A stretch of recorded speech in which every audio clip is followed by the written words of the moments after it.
Hello friends, स्वागत है आप सभी का एग्जाम प्लेटफॉर्म में। तो आज हम लोग सीटेट जुलाई 2023 जिसमें आज हम लोग प्रीवियस ईयर का पेपर देखेंगे।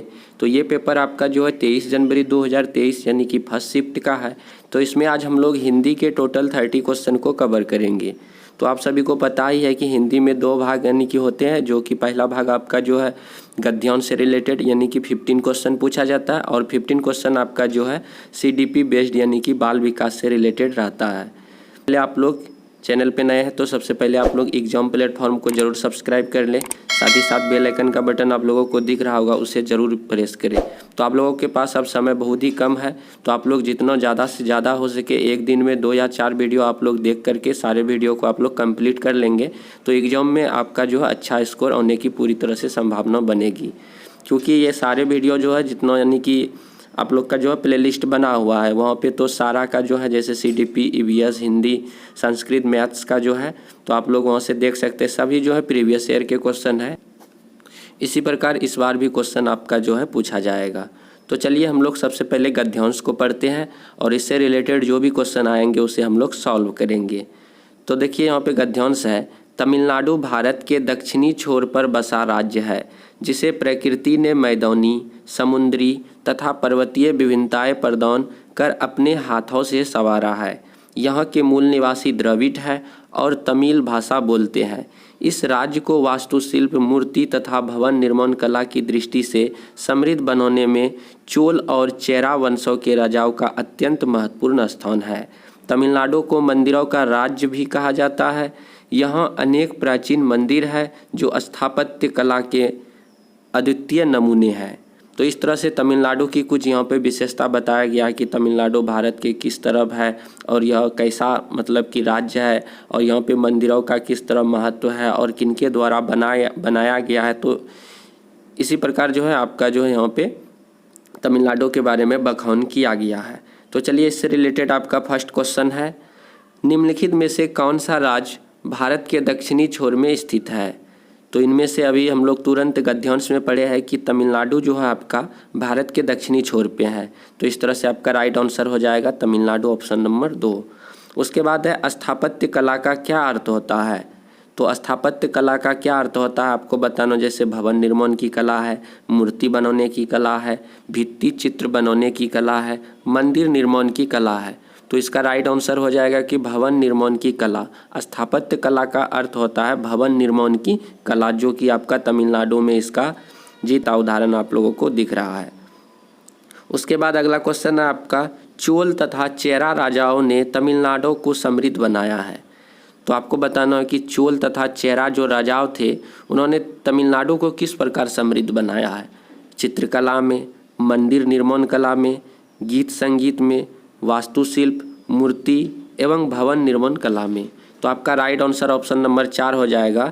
चोल और चेर राजाओं ने तमिलनाडु में जो है वास्तुशिल्प, मूर्ति एवं भवन निर्माण के कला में जो है तमिलनाडु को क्या किया है, समृद्ध बनाया है। उसके बाद चौथा नंबर है, तमिलनाडु को मंदिरों का राज्य भी कहा जाता है, वाक्य से तात्पर्य है। तमिलनाडु को जो है मंदिरों का राज्य भी कहा जाता है, इसका क्या तात्पर्य है। फर्स्ट ऑप्शन है आपका तमिलनाडु में मंदिर का राज्य है यानी कि मंदिरों का राज्य है। उसके बाद सेकेंड है तमिलनाडु में प्राचीन मंदिर है। तीसरा ऑप्शन है आपका तमिलनाडु में मंदिरों की बहुलता है। बिल्कुल सही बात है, तमिलनाडु राज्य को जो है मंदिरों का राज्य कहा गया है। ऐसा कहने का तात्पर्य है कि तमिलनाडु में जो है मंदिरों की संख्या काफ़ी ज़्यादा है, वहाँ पे जो है मंदिर काफ़ी ज़्यादा है, इसीलिए जो है तमिलनाडु को जो है मंदिरों का राज्य भी कहा गया है। अगला क्वेश्चन है आपका, निम्नलिखित में से कौन सी तमिलनाडु की भौगोलिक विशेषता नहीं है। तो यहाँ पे 4 ऑप्शन है आप लोगों के पास। तो तमिलनाडु जो आपका भारत के सबसे दक्षिणी छोर पे पड़ता है, तो वहाँ पे जो है वो तमिलनाडु राज्य जो आपका समुद्र के किनारे भी है और वहाँ पे पर्वतीय भी है, मतलब कि जैसे नीलगिरी की पहाड़ी वगैरह आपका जो तमिलनाडु में भी पड़ता है, मैदानी क्षेत्र भी पड़ता है, बट वहाँ पे जो मरुस्थलीय क्षेत्र नहीं है। तो इस तरह से वहाँ की भौगोलिक विशेषता के अंतर्गत जो आपका मरुस्थलीय नहीं आएगा। तो ऑप्शन नंबर 2 आपका बिल्कुल क्लियर है। उसके बाद है अगला क्वेश्चन आपका, यहाँ अनेक प्राचीन मंदिर है जो स्थापत्य कला के अद्वितीय नमूने हैं, वाक्य से तात्पर्य है। बिल्कुल सही बात यहाँ पे बोला जा रहा है कि तमिलनाडु में जो है काफ़ी प्राचीन मंदिर भी है जो स्थापत्य कला की अद्वितीय नमूने हैं। इस वाक्य से क्या तात्पर्य है? फर्स्ट ऑप्शन है यहाँ अनेक प्राचीन मंदिर है जो भवन निर्माण के बेजोड़ उदाहरण है। बिल्कुल सही बात है। ऑप्शन नंबर 1 जो है आपका जो है इस क्वेश्चन के मतलब कि तात्पर्य को यहाँ पे बिल्कुल बता रहा है कि यहाँ पे अनेक प्राचीन मंदिर है जो भवन निर्माण के बेजोड़ उदाहरण है। ऑप्शन नंबर 1 आपका क्लियर हो जाएगा। उसके बाद है अत्यंत का संधि विच्छेद को आप लोगों को बताना है कि अत्यंत का संधि विच्छेद क्या होगा। तो अति जोड़ अंत, अत्यंत का संधि विच्छेद हो जाएगा अति जोड़ अंत। ऑप्शन नंबर 3 आपका बिल्कुल क्लियर हो जाएगा। उसके बाद है अद्वितीय का समानार्थी शब्द नहीं है, मतलब कि आपको बताना है कि इनमें से कौन से जो है अद्वितीय का समानार्थी शब्द नहीं है। जैसे बेजोड़ है, अद्भुत है, अनोखा है, आश्चर्य है। तो यहाँ पे आश्चर्य जो है एक अलग है और बाद बाकी बेजोड़, अद्भुत, अनोखा ये सारे जो है अद्वितीय का समानार्थी है, मतलब कि उसके जैसा और कोई नहीं। तो इस तरह से बेजोड़ा, अद्भुत, अनोखा ये सारे जो है अद्वितीय का समानार्थी हो जाएगा। आश्चर्य जो है एक अलग है। तो इस तरह से आपका इसमें से कौन नहीं है? तो आश्चर्य ऑप्शन नंबर 4 बिल्कुल सही जवाब हो जाएगा। उसके बाद अगला क्वेश्चन है आपका समूह से भिन्न शब्द कौन सा है? इन 4 ऑप्शन में से एक जो है आपका अलग है, उन्हीं को आपको बताना है। जैसे मैदानी है, समुद्री है, पर्वतीय है, उसके बाद मरुस्थल है। तो यहाँ पे मरुस्थल आपका एक अलग वर्ड है, बाद बाकी मैदानी, पर्वतीय ये सारे जो है एक तरह से आपका विशेषता यानी कि बता रहा है मैदान का, तो ये सारे अलग हो जाएंगे। बट आपका मरुस्थल जो है एक अलग शब्द है। यहाँ पे एक संज्ञा, मतलब कि मरुस्थल आपका एक संज्ञा हो गया। यहाँ पे यहाँ से देखिए एक अलग आपका जो है गद्यांश शुरू होता है, फिर इससे रिलेटेड भी कुछ क्वेश्चन आएंगे। चलिए हम लोग थोड़ा सा पहले गद्यांश को देख लेते हैं। धरती की परियों के सपनीले प्यार में नई चेतना नई उमंगे बोलने लगी, कुछ ऐसे भोर की बयार गुनगुना उठी, अलसाए कोहरे की बाँह सिमटने लगी, नरम नरम किरणें की नई नई धूप में राहों के पेड़ों की छाँव लिपटने लगी। तो इस तरह से कुछ मतलब कि सुबह होने के द्रव्यों में कुछ इस तरह का भाव मतलब कि दिखता है, प्रकट होता है, तो उन्हीं के बारे में बताया गया है। तो क्वेश्चन है कि भोर अपने संग क्या लाई? भोर जो है अपने संग क्या लाई आपको बताना है। नई चेतना और स्वप्न, नई उमंग और स्वप्न, नई चेतना और नई उमंग, उसके बाद है नई उमंग और प्रेम। तो भोर जो है अपने साथ क्या लेके आई? तो नई चेतना और नई उमंग, यानी कि ऑप्शन नंबर 3 आपका बिल्कुल सही जवाब हो जाएगा। तो भोर अपने संग क्या लाई है? नई चेतना और नई उमंग लेकर के आई है। उसके बाद अगला क्वेश्चन है पेड़ों की छाँव लिपटने लगी, पंक्ति डैश की ओर संकेत करता है। तो पेड़ों की छाँव जो है लिपटने लगी, तो धूप के कम होने पर, धूप के बढ़ने पर, कोहरे के बढ़ने पर, पेड़ों के बढ़ने पर। तो धूप के बढ़ने पर जब धूप मतलब कि सूर्य की जब नरम नरम किरणें जब पेड़ों की छाँव में घुसने लगी, तो इससे जो है क्या मतलब कि आशय होता है कि पेड़ों की छाँव में जो है वह लिपटने लगी। तो धूप बढ़ने पर मतलब कि धूप बढ़ने का एक तरह से संकेत करती है। ऑप्शन नंबर 2 आपका बिल्कुल क्लियर हो जाएगा। उसके बाद अगला क्वेश्चन है नरम नरम किरणों से क्या तात्पर्य है? तो आपको बताना है कि नरम नरम किरणों से क्या तात्पर्य है। सूरज की किरणें धूप में नहा ली है, सूरज की किरणें नरम पड़ रही है, सूरज की किरणें नरम होती है, सूरज अभी अभी उगा है। जब सूरज, सही बात है, जब सूरज सुबह में जब उगता है तो उस समय उसका जो किरण होता है, उसका प्रकाश जो होता है बहुत ही नरम नरम होता है। तो नरम नरम किरणों से तात्पर्य है कि सूरज जो है अभी अभी क्या हुआ है? उगा है, यानी कि जगा है। ऑप्शन नंबर 4 आपका सही जवाब हो जाएगा। उसके बाद है कोहरे की बाँह सिमटने लगी से क्या तात्पर्य है? कोहरे की बाँह सिमटने लगी मतलब जो कोहरे जो छाए हुए हैं वह धीरे धीरे अब समाप्त होने लगा है, इसका यही आशय है। तो कोहरे की बाँह सिमटने लगी, तो इसका ऑप्शन आपको बताना कि कौन सा सही है। जैसे फर्स्ट ऑप्शन है आपका कोहरा छटने लगा है, कोहरे की बाँह छोटी होने लगी है, कोहरा समाप्त हो गया, तेज धूप निकल आई है। तो इनमें से आपको बताना है कि कौन सा ऑप्शन सही होगा। तो यहाँ पे जो है कोहरे जो है छटने लगी, तो ऑप्शन नंबर आपका जो है 1 बिल्कुल सही जवाब हो जाएगा। जैसे कोहरे की बाँह सिमटने लगने का इसका तात्पर्य हो गया कि कोहरे जो है अब क्या हो रहा है? छटने लगा है, यानी कि अब समाप्त होने लगा है। तो ऑप्शन नंबर 1 बिल्कुल आपका क्लियर हो जाएगा। उसके बाद अगला क्वेश्चन है आपका भोर की बयार गुनगुना उठी, पंक्ति में डैश अलंकार है। तो भोर की बयार जो है गुनगुना उठी, इस पंक्ति में कौन सा अलंकार है? अनुप्रास, मानवीयकरण, रूपक, उपमा। तो यहाँ पे जो है एक तरह से मानवीय अलंकार यहाँ पे राइट आंसर हो जाएगा। मानवीय अलंकार में क्या होता है, जब निर्जीव वस्तुओं, प्राणियों या प्रकृति तत्वों को मानवीय गुण, भावनाएं की क्रिया दी जाती है तो उसे मानवीय अलंकार के रूप में जाना जाता है। जैसे यहाँ पे है भोर की बयार गुनगुना उठी, मतलब कि वृक्ष जो है मुस्कुरा रहे थे। इस तरह के जैसे भी वाक्य आप लोगों को दिख रहा है तो वह मानवीयकरण, मतलब कि एक तरह से मानव का जैसा व्यवहार करता है उस वाक्य से ऐसा प्रकट होता, प्रतीत होता है। तो यहाँ पे आपका मानवीयकरण आपका राइट आंसर हो जाएगा। अगला क्वेश्चन है आपका, निम्न में से कौन सा शब्द समूह से भिन्न है। तो फर्स्ट है कोहरे, किरणें, पेड़, नई नई। तो यहाँ पे नई नई एक अलग शब्द है आपका, तो यहाँ पे राइट आंसर ऑप्शन नंबर 4 हो जाएगा। उसके बाद यहाँ से आपका जो है CDP बेस्ड यानी कि साहित्य का जो है हिंदी का CDP बेस्ड आपका क्वेश्चन जो है शुरू होता है। फर्स्ट क्वेश्चन है, भारतीय बहुभाषावाद की एक उल्लेखनीय विशिष्टता भाषा की लिपि से संबद्ध न होता है, उदाहरण के लिए। तो भारतीय बहुभाषावाद की एक उल्लेखनीय विशिष्टता भाषा की लिपि का संबंध न होना किसका उदाहरण है। जैसे फर्स्ट ऑप्शन है कोई 2 भाषा में लिख सकता है। अगला क्वेश्चन है कोई एक भाषा में लिख तो सकता है परंतु उस भाषा में बोल नहीं सकता है।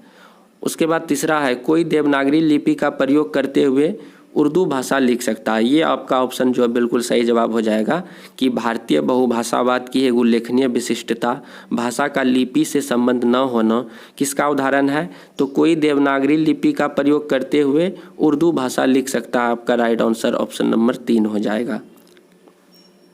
उसके बाद अगला क्वेश्चन है ट्रांसलैंग्वेजिंग से क्या आशय है। तो यहाँ पे आपको बताना है कि ट्रांसलैंग्वेजिंग से क्या आशय है। तो इसका राइट आंसर आपको बताना है कि कौन सा हो जाएगा। जैसे फर्स्ट ऑप्शन है आपका कई भाषाओं के प्रयोग की जगह एक भाषा का प्रयोग।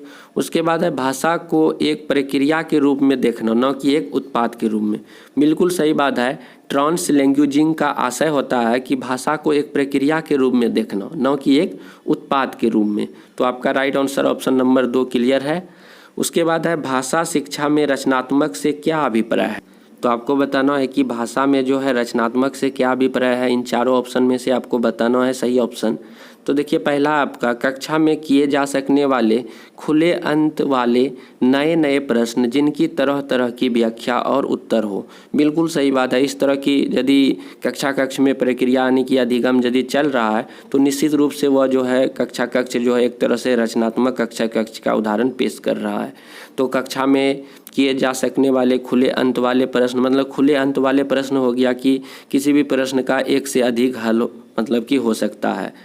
और उसके बाद है जिनकी तरह तरह की व्याख्या और उत्तर हो। तो इस तरह से यदि कक्ष में अधिगम हो रहा है तो वह निश्चित रूप से वह रचनात्मक का जो है मतलब कि उदाहरण दिखा रहा है। तो ऑप्शन नंबर 1 आपका बिल्कुल क्लियर हो जाएगा। उसके बाद अगला क्वेश्चन है आपका पाठ श्रवण के लिए निम्नलिखित में से कौन सी सही सलाह है।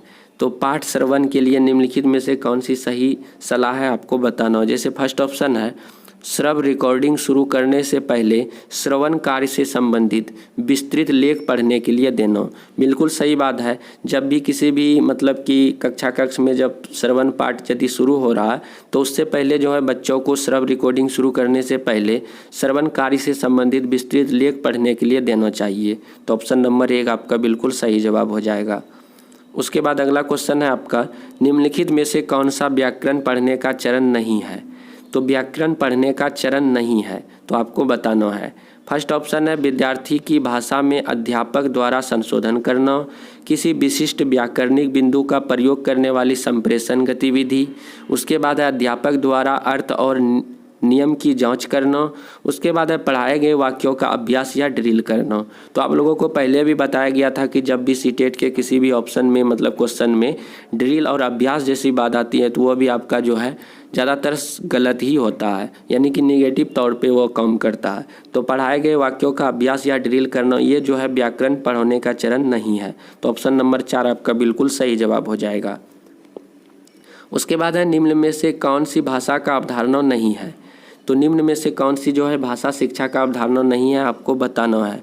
तो इसमें से जैसे आपका जो है बुद्धि, ये बुद्धि जो है आपका भाषा शिक्षण से जो है बिल्कुल ही मतलब कि उसकी अवधारणा नहीं है।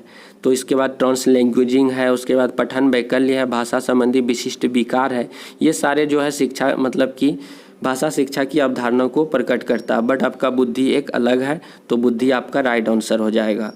उसके बाद अगला क्वेश्चन है, भाषा की कक्षा में अध्यापक द्वारा पूछे जा रहे प्रश्न महत्वपूर्ण निर्देशात्मक उपकरण होते हैं, क्योंकि भाषा के कक्षा में जब अध्यापक यानी कि शिक्षक जो क्वेश्चन जो पूछते हैं तो बिल्कुल जो है बहुत ही ज़्यादा महत्वपूर्ण निर्देशात्मक उपकरण की तरह वह काम करते हैं। आखिर क्यों? फर्स्ट है, लगातार बोल रहे अध्यापक को थोड़ी देर के लिए आराम मिल जाता है। ऐसा नहीं होता, ये गलत हो जाएगा। कक्षा में विद्यार्थियों की सहभागिता बढ़ जाती है। बिल्कुल सही बात है। जब शिक्षक कक्ष में जब प्रश्न करते हैं, निर्देश देते हैं, तो वह जो है विद्यार्थियों की सहभागिता काफ़ी ज़्यादा क्या हो जाती है, बढ़ जाती है। ऑप्शन नंबर 2 आपका सही हो जाएगा। उसके बाद अगला क्वेश्चन है, एक शब्दकोश की अनेक विशिष्टताएं होती है, निम्नलिखित में से कौन सी विद्यार्थियों के समान शब्दकोश में नहीं पाई जाती है, आपको बताना है। फर्स्ट है उच्चारण, शब्द अर्थ, शब्द की उत्पत्ति, बालाघात। तो यहाँ पे उच्चारण, शब्द अर्थ, बालाघात ये सारे चीज़ें जो है पाई जाती है, बट आपका शब्दकोश में जो है शब्द की उत्पत्ति यानी कि ऑप्शन नंबर 3 ये नहीं होगा, तो ऑप्शन नंबर 3 आपका राइट आंसर हो जाएगा। उसके बाद है, निम्नलिखित में से कौन सा पठन का आयाम नहीं है, यानी कि पठन का जो है आयाम नहीं है, आपको बताना है। भाषा की लिपि की पहचान, उसके बाद है पाठ को विस्तार देते हुए उसकी व्याख्या करना, पाठ सामग्री में से मुख्य बिंदु की पहचान करना, कर्तरीवाच्य और कर्मवाच्य की पहचान करना। तो ऊपर से आपका 3 ऑप्शन जो है, भाषा की लिपि की पहचान, पाठ को विस्तार देते हुए उसकी व्याख्या करना, पाठ सामग्री में से मुख्य बिंदु की पहचान करना, ये सारे जो है पठन के आयाम है। बट आपका जो है चौथा ऑप्शन जो है कर्तरीवाच्य और कर्मवाच्य का पहचान करना, ये पठन का आयाम नहीं। इस तरह से आपका ऑप्शन नंबर 4 जो है बिल्कुल सही जवाब हो जाएगा। उसके बाद अगला क्वेश्चन है, भाषा शिक्षण के संदर्भ में प्रमाणिकता की अवधारणा किससे संबंधित है। तो भाषा शिक्षण के संदर्भ में प्रमाणिकता की अवधारणा किससे संबंधित है, आपको बताना है। फर्स्ट है वास्तविक संप्रेषण उद्देश्य के लिए प्रदत्त कार्य, 2 भाषाओं में शब्द सूची, बोली और लिखी गई सामग्री, आरंभिक साक्षरता। तो यहाँ पे जो है भाषा शिक्षण के संदर्भ में प्रमाणिकता का अवधारणा किससे संबंधित है, तो बोली और लिखी गई सामग्री जो है यह जो है भाषा शिक्षण के संदर्भ में एक तरह से प्रूव्ड यानी कि प्रमाणिकता का अवधारणा का बोध कराती है। जब हम किसी भी चीज़ में बोलते हैं, किसी भी चीज़ को लिख के देते हैं, वह एक तरह से प्रमाण हो जाता है, प्रूव्ड हो जाता है। तो ऑप्शन नंबर 3 आपका बिल्कुल राइट आंसर है। उसके बाद है, निम्नलिखित में से कौन सा कथन भाषा के खेलों के बारे में गलत है। निम्नलिखित में से कौन सा कथन भाषा के खेलों के बारे में गलत है। फर्स्ट ऑप्शन है, खेल विद्यार्थियों के अधिगम के उद्देश्य को भटकाते हैं। बिल्कुल गलत बात है, यानी कि खेल से कभी भी बच्चे का ध्यान जो है भटकता नहीं है, बट उसका जो कंसंट्रेशन और बढ़ ही जाता है। तो यहाँ पे कहता है कि वह खेल जो है भटकाता है, उसका उद्देश्य है बच्चों को ध्यान को भटकाना। तो इस तरह से यह गलत है। ऑप्शन नंबर 1 आपका राइट आंसर हो जाएगा। उसके बाद अगला क्वेश्चन है, वाचन शिक्षण के लिए कुछ विचार बिंदु दिए गए हैं, उस विचार बिंदु की पहचान करें जो अधिक उपयोगी है। तो वाचन शिक्षण, वाचन मतलब होता है बोलना, उसके लिए कुछ विचार बिंदु दिए गए हैं, उस विचार बिंदु की पहचान करें जो अधिक उपयोगी नहीं है। जैसे फर्स्ट ऑप्शन है, विद्यार्थियों को बोलने से पहले कुछ वाक्यांश देना। वाचन के अभ्यास के लिए लिया गया टॉपिक शिक्षार्थी के स्तर का होना चाहिए, ये सही बात है। वाचन के लिए सामग्री पूर्व से पढ़े गए पठन संबंधी पाठ से ली जा सकती है, ये भी सही बात है। वाचन के समय ही विद्यार्थियों के वाचन में संशोधन कर देना चाहिए, ये गलत बात है। जब बच्चे कोई भी चीज़ बोल रहे, विद्यार्थी बोल रहे हैं, जब वह त्रुटि कर रहा तो क्या उसी टाइम उसको संशोधन करना चाहिए? ऐसा नहीं है, बाद में उसे बताना चाहिए कि मतलब कि इस जगह आपका जो है गलती हुई है। तो ये नहीं कि जब वह बोल रहा है उसी दरमियान उसको जो है संशोधन करना भी जरूरी है, तो ये जो है गलत बात है। तो ऑप्शन नंबर 4 आपका बिल्कुल सही जवाब हो जाएगा क्वेश्चन के अनुसार, क्योंकि क्वेश्चन में कहता है वाचन के लिए कुछ विचार दिए गए हैं, उस विचार बिंदु की पहचान करें जो अधिक उपयोगी नहीं है। तो कौन अधिक उपयोगी नहीं है कि वाचन के समय ही विद्यार्थी के वाचन संशोधन कर देना, ये ज़्यादा उपयोगी नहीं है। उसके बाद है आपका भाषा शिक्षा के संदर्भ में राष्ट्रीय शिक्षा नीति के बारे में कौन सा सही नहीं है। तो भाषा शिक्षा के संदर्भ में राष्ट्रीय शिक्षा नीति के बारे में कौन सा सही नहीं है, तो शिक्षा के माध्यमिक चरण में विदेशी भाषा का अध्ययन, मिडिल और माध्यमिक चरणों में शास्त्रीय भाषाओं का अध्ययन, घर की भाषा या मातृभाषा निर्देश माध्यम की भाषा के रूप में, विद्यालयी शिक्षा के आरंभिक चरण से ही अंग्रेजी भाषा माध्यम के रूप में। ये बिल्कुल गलत बात है। राष्ट्रीय शिक्षा नीति जो है आपका, ये नहीं कहता है कि विद्यालय का जो प्रारंभिक शिक्षा जो शुरू होती है वही से आपका अंग्रेजी में शिक्षा होना चाहिए, ऐसा नहीं कहता, बल्कि जो आपका प्रारंभिक शिक्षा जो है मातृभाषा में होना चाहिए। इस तरह का NCF 2005 और NEP 2020 भी कहती है। तो इस तरह से कौन सा नहीं मतलब कि गलत है, तो ऑप्शन नंबर 4 आपका बिल्कुल राइट आंसर हो जाएगा। उसके बाद अगला क्वेश्चन है, अध्यापिका समय समय पर विभिन्न प्रकार के लिखित व मौखिक परीक्षण प्रदत्त कार्य के माध्यम से देती है और इनका प्रयोग आकलन के लिए करती है। इस आकलन को किस रूप में जाना जाएगा? तो रचनात्मक आकलन, संकलात्मक आकलन, पोर्टफोलियो आकलन, दक्षता आधारित आकलन। तो ये जो है आपका राइट आंसर रचनात्मक आकलन हो जाएगा। इसमें क्या कर रही है शिक्षिका कि समय समय पर विभिन्न प्रकार के लिखित व मौखिक परीक्षण प्रदत्त कार्य के माध्यम से देती है और इनका प्रयोग आकलन के लिए करती है। तो यह एक तरह से रचनात्मक आकलन है। तो ऑप्शन नंबर 1 आपका क्लियर हो जाएगा। उसके बाद है, उत्तर प्रदेश के पश्चिमी भागों में बोली जाने वाली हिंदी बिहार के पूर्वी भागों में बोली जा रही हिंदी से क्या है? भिन्न है, पर इन दोनों क्षेत्रों के वक्ता और श्रोता भाषा की इस विविधता को समझ लेते हैं। तो देखिए, उत्तर प्रदेश के जो पश्चिमी भाग में बोली जाती है हिंदी और बिहार के जो पूर्वी भाग में बोली जा रही है हिंदी, वो दोनों डिफरेंट है, मतलब कि अलग अलग है, बट दोनों के जो होते हैं श्रोता और वक्ता, तो काफ़ी ज़्यादा विविधता होने के बावजूद भी मतलब कि ये दोनों जो है इन दोनों भाषाओं को समझ लेते हैं, तो अच्छी तरह से मतलब कि समझ पाते हैं। तो हिंदी की इन दो विविधताओं को किस रूप में जाना जाएगा कि ये दो विभिन्न भाषाएं हैं, एक हिंदी है और दूसरी भोजपुरी है। ये हिंदी भाषा की बोलियां हैं। उसके बाद है, ये एक ही भाषा है। तो ये जो है हिंदी भाषा की बोलियां हैं, इसीलिए ये दोनों वक्ता और श्रोता क्या करते हैं, आपस में इन भाषाओं को समझ पाते हैं। तो ये हिंदी की ही बोलियां हैं, ये हिंदी भाषा की ही बोलियां हैं, तो इसीलिए आपका राइट आंसर ऑप्शन नंबर 3 हो जाएगा। तो इस तरह से हम लोग हिंदी के टोटल 30 क्वेश्चन किए। तो इसी तरह से हिंदी के आपके जो CTP के क्वेश्चन रहते हैं, आपका एग्जाम में इसी प्रकार का क्वेश्चन आएंगे। तो आप लोग अभी तक चैनल को सब्सक्राइब नहीं किए हैं तो प्लीज़ आप लोग एग्जाम प्लेटफॉर्म को ज़रूर सब्सक्राइब कर लें। तो चलिए मिलते हैं हम लोग अगले वीडियो पे। जय हिंद, जय भारत।